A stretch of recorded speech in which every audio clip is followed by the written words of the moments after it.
জয় গুরু, জয় জয়। পরম দয়াল পরম প্রেমময় শ্রী শ্রী ঠাকুরের আতুল চরণে শতকোটি, পরমারাধ্যা জগজ্জননী বড় মায়ের শ্রী চরণে শতকোটি প্রণাম। পরম পূজ্যপাদ শ্রী শ্রী বরদার শ্রী চরণে শতকোটি প্রণাম। পরম পূজ্যপাদ শ্রী শ্রী আচার্য দেবের শ্রী চরণে শতকোটি প্রণাম। ঠাকুর পরিবারের সকলের চরণে প্রণাম জানাই। এখানে উপস্থিতি আমার ছোটদের ভালোবাসা আর আমার বন্ধুদের অনেক অনেক ভালোবাসা জানাই। শুভ সকাল সকলকে, আনন্দিত জয়গুরু। প্রত্যেকের অনুপস্থিতি, প্রত্যেকের মঙ্গল কামনা পরম পিতার আতুল চরণে করি। সবাই ভালো থাকুন, সবার পরিবার ইষ্টময় হয়ে উঠুন, পরম পিতার কাছে এই প্রার্থনা। আজকে আমাকে যেখানে মানে মানে এত সুন্দর একটা জায়গা আমাকে তুলে ধরেছে আলোচনার জায়গাটা, মানে আমি দেখলাম সকালবেলা উঠে শুক্রজননী নারীর ভূমিকা। এটা খুব মানে একটা সঠিক জায়গা যে শুক্রজননী নারীর ভূমিকাটা কি। আর ঠাকুর নারীর পথে, নারীর নীতি, জয়পি জননী মেয়ে যে বড় মায়ের কথা, এবং মায়েদের মা লক্ষ্মী যে বইটা, প্রত্যেকটা জায়গায় জাগরণ সৃষ্টি করিয়েছেন। কিভাবে মায়েরা জাগরণ হবে, কিভাবে জাগবে মায়েরা, কিভাবে মায়েরা তৈরি হবে, জীবনটাকে কিভাবে শুরু করবে। আমরা যদি একটু যাই জগজ্জননী বড় মায়ের জগজ্জননী বড় মায়ের যে নারীর যে বৈশিষ্ট্য, প্রত্যেকটি বৈশিষ্ট্য নিয়ে কিন্তু তিনি বিরাজ হয়েছেন ধরার বুকে। তো মেয়েদের যে বৈশিষ্ট্য, নিষ্ঠা, ধর্ম, সুশ্রুষা, সেবা, সাহায্য, সংরক্ষণ, প্রেরণা আর এই প্রজনন, এই প্রত্যেকটা গুণ নিয়ে কিন্তু নারীর বৈশিষ্ট্য। আর সম্পূর্ণ গুণ নিয়ে পৃথিবী ধরার বুকে জগজ্জননী বড় মা যুগে যুগে ঠাকুরের সঙ্গে এসেছে। এবারও তিনি এলেন কেমন করে কুমারিত্বের জীবন থেকে একদম শেষ জীবন পর্যন্ত একটি নারীর চলা বলা কেমন হবে তিনি নিজে শিখিয়ে দিয়ে গেছেন। আর আজও কিন্তু আমরা শিখতে পারবো যদি একটু পরম্পরার দিকে আমরা দৃষ্টমান দেখি। যদি দর্শন করতে যাই তাহলে তাদের চলা বলার উপর থেকে কিছু যদি শিক্ষণ পারি তাহলে নিজের জীবনের লাভ। ঠাকুর ধরা মানে যে ঠাকুরের কাজ করতে যাচ্ছি, ঠাকুরের কাজ করছি। ঠাকুরের কাজ করা মানে নিজের মঙ্গল চাও, নিজের মঙ্গলের অধিকারী হয়ে ওঠা, নিজে ভালো থাকা। আর সত্যি তো নারীর যে ভূমিকা, আজকে আচার্যদেব দাদা, আমি যখনই বসে থাকি, যখনই মনে হয় রেস্ট নেবো, দাদার কাছে একটু যাই, প্রণাম করি। দাদা সঙ্গে সঙ্গে একটাই কথা বলেন, কতটা কাজ হচ্ছে, ডিপি কাজ করছিস, ডিপির কাজে যাচ্ছিস। কাজ মানে ডিপি কাজ মানে ইষ্টের কাজ, আদর্শের কাজ, সত্যের কাজ করতে। নিজের চরিত্র কিন্তু আমরা ঠিক করতে পারি, নিজেকে ঠিক করা, আঙ্গুলটা কাউকে দেখাবো, নিজের যতক্ষণ না আমি নিজেকে শুধরাবো, নিজের প্রতি নিজেকে সৃষ্টি করবো যে আমি আমার ভিতরে কি কি খারাপ গুণ আছে সেইটাকে যতক্ষণ না বের করবো, ততক্ষণ কিন্তু আমার ঠাকুরত্ব জাগবে না। আর এই যে নারীর যে বৈশিষ্ট্য, নিষ্ঠা, নিষ্ঠা মানে কোনো কিছু কাজের মধ্যে লেগে থাকাই হলো নিষ্ঠা, যে এটাই করবে। আমার মা ছোটবেলায় কথা বলছিল, আমার ভাই ঘুড়ি সুতো লাঠাইটার সুতোটা পেঁচে গেছে, আমাকে বলছে যদি তুই ছাড়াতে পারিস তাহলে তোকে বিকালে আমি এসে আমার টিউশন টাকা থেকে তোকে অন্তত 50 টাকা দেবো। আর 50 টাকা লাভের জন্য আমি বসে বসে ওই সুতোটাকে ছাড়াতে পারছি না। এবার মা এসে বলছে যে কি হলো, ছাড়াতে পারছিস না? আমি বললাম, মা বললো সুতোটার থেকে নরম হবি তবে সুতোটা ছাড়াতে পারবি। আজও পর্যন্ত সেই কথাটা কিন্তু আমার মাথায় লেগে আছে। যেই কাজটা করতে যাব সেই কাজটার থেকে নিজেকে নরম করতে হবে, তবে কিন্তু কাজটা করতে পারবো। তাই ওই সুতোটা ছাড়ানো আজকে পর্যন্ত, সেই সুতো তো ছাড়ানোই হলো জীবনের প্রত্যেকটা কাজ। যখনই জীবনে দেখি যে জড়িয়ে পারছি না, হচ্ছে না, বিরক্ত লাগছে সংসারে বা অন্যান্য কাজে, কারোর থেকে আঘাত পাচ্ছি, ব্যথা পাচ্ছি, যখনই হচ্ছে মনের ভিতর, তখন কিন্তু নিজের ভুলগুলোকে শুধরাচ্ছি। ও আমার দ্বারা এই ভুলটা হয়ে গেছে, তাহলে সে হয়তো আমার প্রতি রাগ হয়েছে, আবার তাকে চেঁচে আমি ফোন করি, মেসেজ দিই, ভালো আছে। এবার দেখা যায় তার যদি ভালো লাগে ঠাকুরকে তাহলে সে উত্তর দেবে, আর যদি ভালো না লাগে তাহলে সে আচার্যদেব দাদা যে যদি তোমার গুরু বোন গুরু ভাই তোমার প্রতি কষ্ট পায়, তাহলে তুমি যদি তাকে প্রত্যুত্তরে যদি তার সাথে কথা না বলো, তাহলে তোমার ঠাকুরের সে তোমার সাথে বলুক চাই না বলুক, কিন্তু তুমি তোমার মতন কাজ করে যাবে, তাহলে দেখবে সে তোমার জায়গায় তুমি ঠিক আছো। দাদা যেদিন বলেছেন কথাটা আমি নিজে নিজে ভাবলাম, সত্যি তো আমি তো অনেকের প্রতি অভিমান হয়ে যাই, পরে কথা বলি না, না আমি প্রত্যেকদিন সবার সাথে কথা বলার চেষ্টা করব। আমার কাউকে খুশি করতে আসিনি, আমি এসেছি তোমাকে খুশি করতে, তোমাকে নিয়ে চলতে এসেছি, তাই তোমাকে খুশি করে চলবো। তাই এই নিষ্ঠা মানে লেগে থাকা।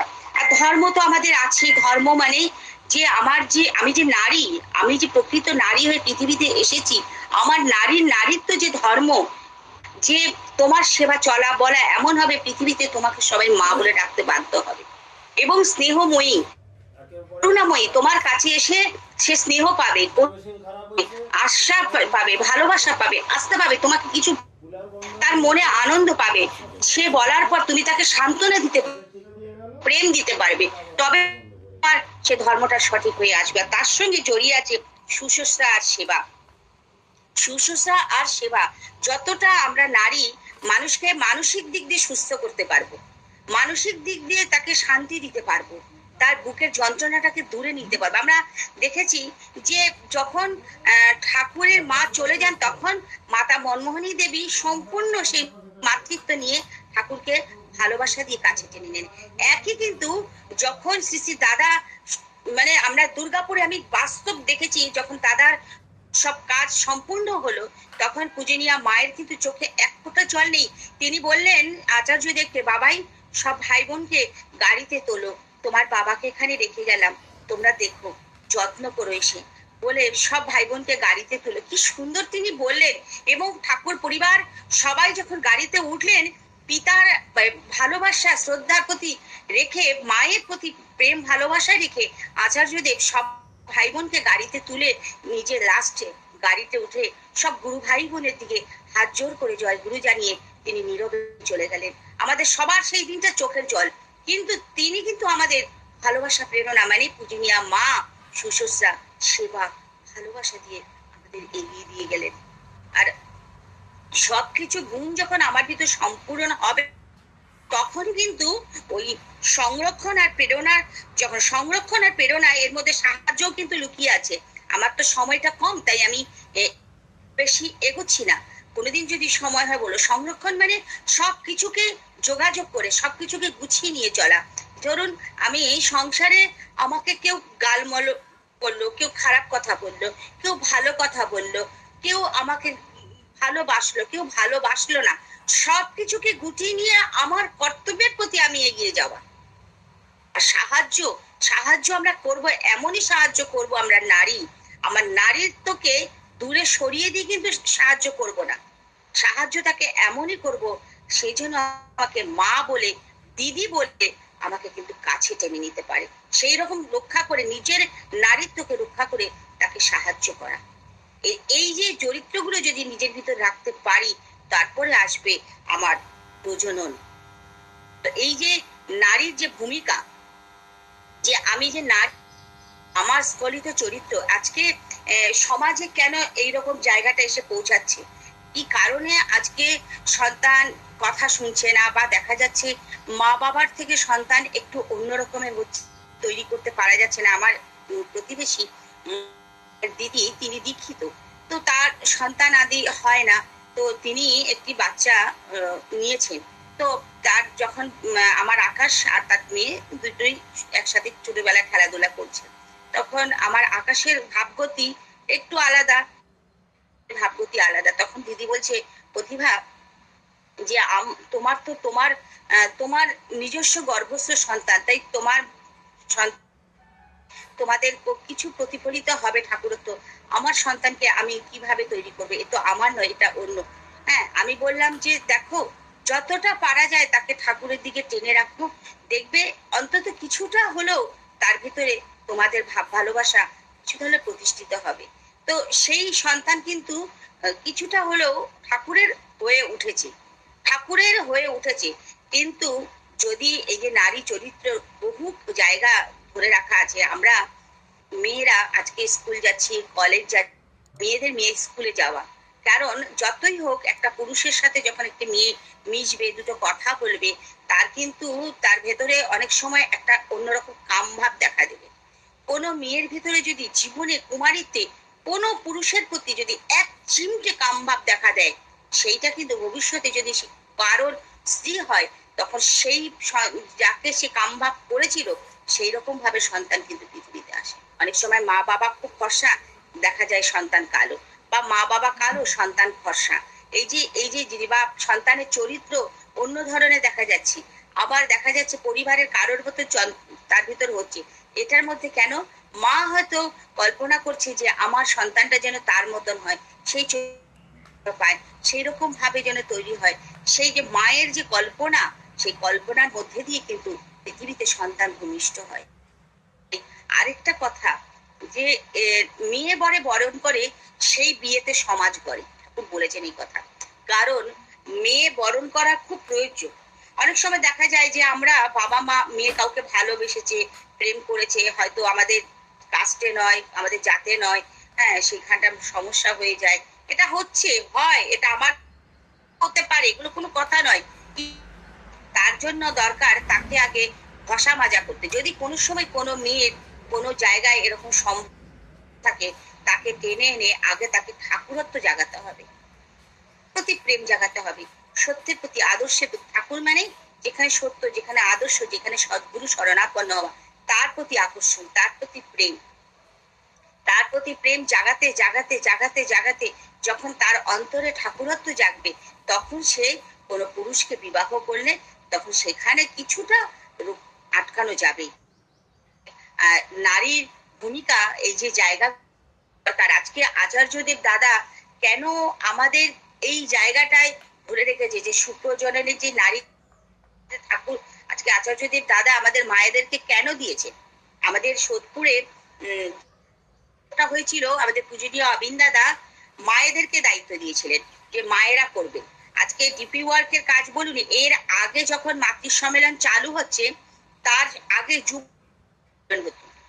যুবের সম্মেলনে দেখা যেত যে ভিতরে অনেক সন্তান বেরিয়ে আসছে। আমাদের মিঠাপুর একটা জায়গা আছে, সেইখানে আমাদের সুজিত দা এই প্রতিলোম সন্তানদের কিভাবে তিনি তৈরি করছেন, প্রতিলোম সন্তানকে তিনি ইষ্ট পথে এনেছেন, আদর্শের পথে এনেছেন, তাদের আছেন, করছেন নিজে তিনি। তাহলে কেন, কি কারণে? তখন আমাদের আচার্যদেব দাদা দায়িত্ব নিলেন, বহু আগের কথা, আমার শ্রদ্ধা কেমা আছেন মনে হয়, মা জানেন।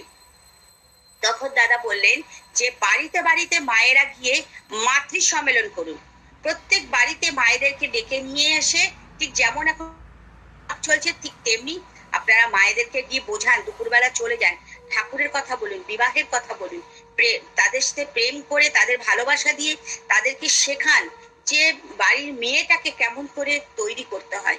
আজকে আমরা রাস্তাঘাটে যে যাচ্ছি, বেরোচ্ছি, আমি নিজেই দেখছি যে একটা মেয়ের 4টে বয়ফ্রেন্ড নিয়ে, 4টে ছেলের সাথে আড্ডা মারা, বা একটা জায়গায় দীঘাতে বা হোক, অন্যান্য জায়গায় হোক, বেড়াতে যাচ্ছে, আমি নিজে এগুলো দেখছি। দেখে কি হচ্ছে, সেগুলো একটা মেয়ের ভিতরে 4টে ছেলের চরিত্র ঢুকছে, 4টে ছেলের ভাব ঢুকছে।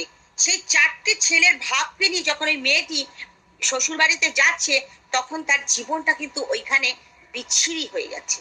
কারণ যে যে স্বামীর ঘর করছে সে, তখন সেই স্বামীর ঘর করতে গিয়ে দেখা যাচ্ছে যে 4টে পুরুষকে যে তাদের সঙ্গে যে সঙ্গ করেছে, সেই সঙ্গে যেই জায়গাটা সেই যন্ত্রণা জন্ম দিচ্ছে, তখন সেই সন্তানটা কিন্তু প্রতিলোম সন্তান হচ্ছে।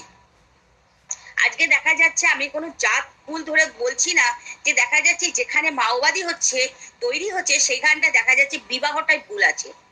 তাদের ভেতরে ভাই বোন সম্পর্ক যেখানে দেখা যাচ্ছে সন্তান তৈরি হচ্ছে, যে একটা অন্য ধরনের। আমার এখানে 3টে ভাই বোন 3 ধরনের তৈরি হয়েছে।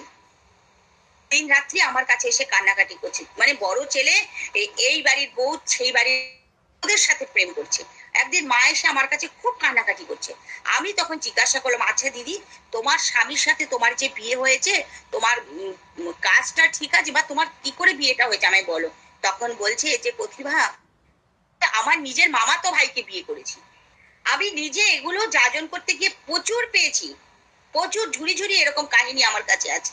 তো আমি তখন ভাবলাম যে মামাতো ভাই বিয়ে করে থাকে, যাকে দাদা ডেকেছে, যে আমার ভাই হোক দাদা হোক, তাকে বিবাহ করে থাকে, তাহলে সন্তানটা হবে কি করে ভালো। আজকে সমাজের দিকে যে ঠাকুর বললেন যে ইষ্ট নাই নেতা যেই জমের দালাল কিন্তু সেই, আজকে আজকে এদিকে যদি না, তাহলে দেখা যাবে যে ইষ্টেরই নেতা, যে নেতার ইষ্ট নেই, আদর্শ নেই, সত্যতা নেই, নেতা যাকে পারছে তাকে বিবাহ করে বসে আছে, তাহলে সমাজকে কি দেবে। আজকে বিদ্যাসাগরের কাহিনীতে আমরা দেখি তার সেই বিবাহটা এমনই জায়গায় ভুল হয়ে গেছে, তার উত্তরাধিকার নেই, কোনো উত্তরাধিকার নেই। কিন্তু আমরা বলি দয়ার সাগর বিদ্যাসাগর বিশাল, আমাদের মেদিনীপুরে তিনি আমাদের ব্যাকরণ বর্ণ পরিচয়, তিনি আমাদের অনেক শিক্ষা দিয়েছেন, আর বই পড়ে আমরা বড় হয়েছি। কি বিবাহটা যেখানে ঠিক নেই, সেখানে আজকে তার উত্তরাধিকার আমরা খুঁজে পেলাম না। আজকে দেশবন্ধু চিত্তরঞ্জনের যে বিবাহ ঠিক নেই বলে তার উত্তরাধিকার আমরা খুঁজে পেলাম না।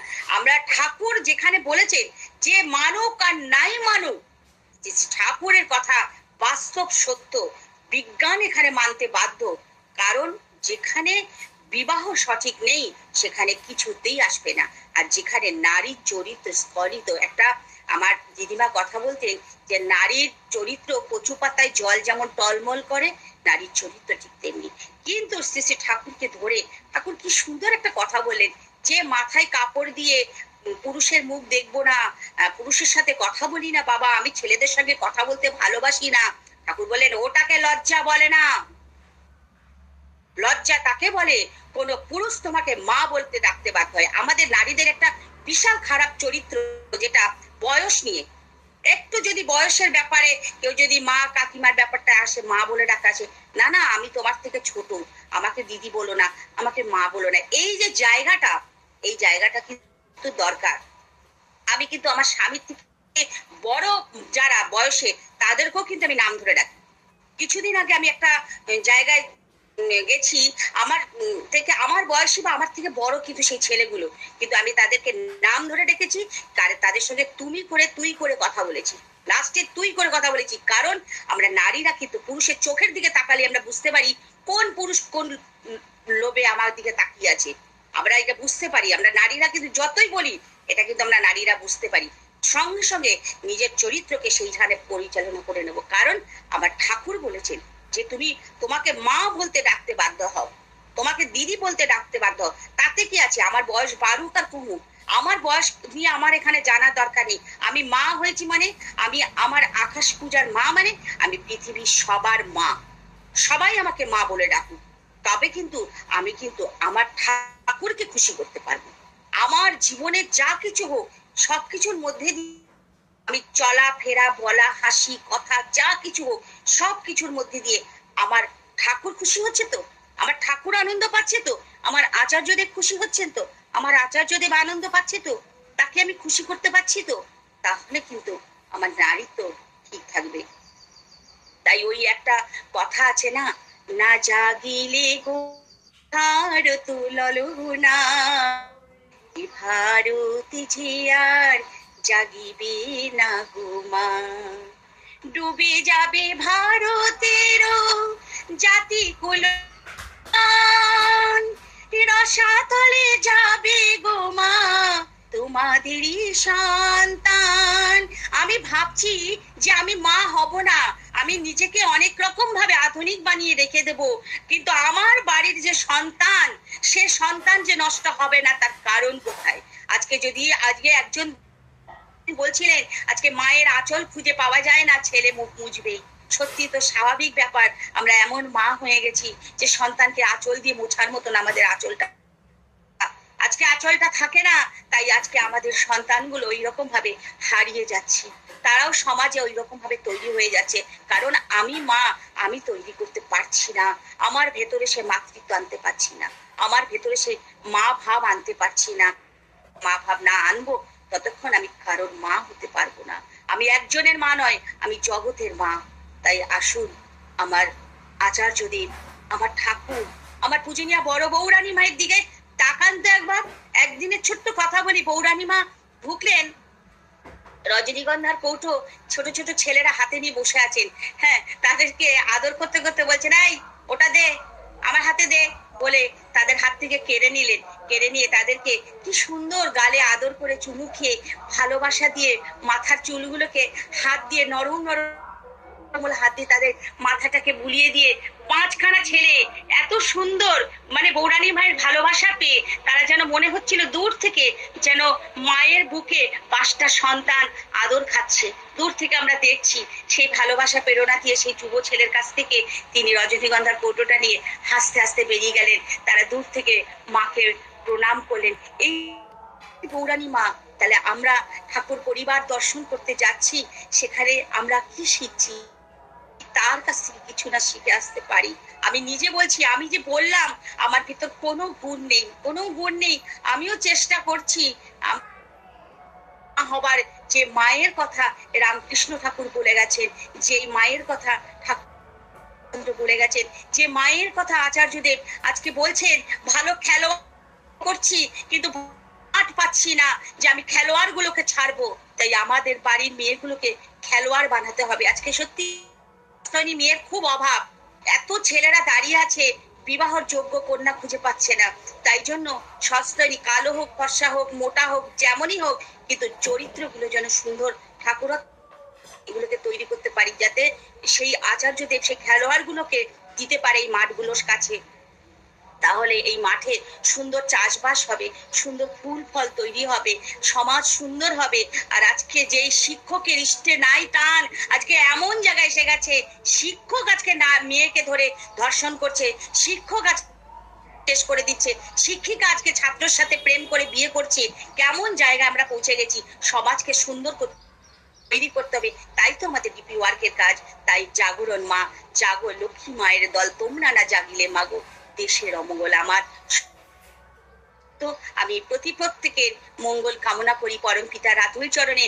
আর আচার্য দেবের কাছে হাত জোর করে প্রার্থনা করি, যদি জীবনে চলার পথে আমরা কোথাও ভুল পথে চলে যাই, আমাদের কাছে টেনে রেখো তোমার কাছে, তোমার মনের মতন যেন আমরা হয়ে আমাদের নারীত্বকে ধরে রেখে আমরা এগিয়ে যেতে পারি। আমি আবারও সবার মঙ্গল কামনা করি। জয় গুরু, জয় গুরু।